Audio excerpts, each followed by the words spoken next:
एक नटखट बिल्ली की कहानी। एक छोटे से गांव में एक शरारती बिल्ली रहती थी। उसका नाम मिन्नी था। मिन्नी का रंग सफेद था, लेकिन उसकी पूंछ काली थी, जिससे वह और भी खास दिखती थी। वह बहुत चंचल थी और पूरे गांव में उसकी मस्ती के किस्से मशहूर थे। मिन्नी की शरारतें। गांव के हर घर में मिन्नी का आना जाना था।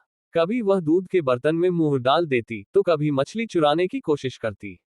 गांव के बच्चे उससे बहुत प्यार करते थे, लेकिन बूढ़ी अम्मा, जिनका घर गांव के कोने में था, उससे बहुत परेशान थी। अरे, ये बिल्ली तो मेरी रोटियां उठा ले गई, अम्मा रोज शिकायत करती। मिन्नी उनकी खाट के नीचे छिपकर चुपचाप सुनती और जैसे ही अम्मा दूसरी तरफ देखती, फुर से भाग जाती। एक दिन कुछ अलग हुआ।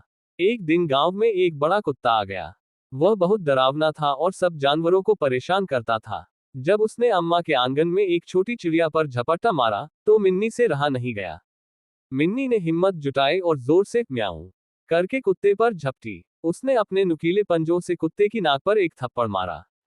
कुत्ता भौंकता हुआ पीछे हटा और भाग खड़ा हुआ।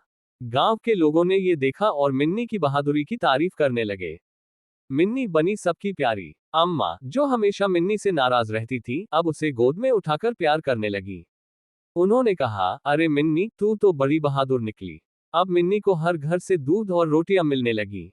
इस तरह शरारती मिन्नी पूरे गांव की चहेती बन गई। वह अब भी मस्ती करती, लेकिन अब सब उसे और भी ज्यादा प्यार करने लगे। समाप्त।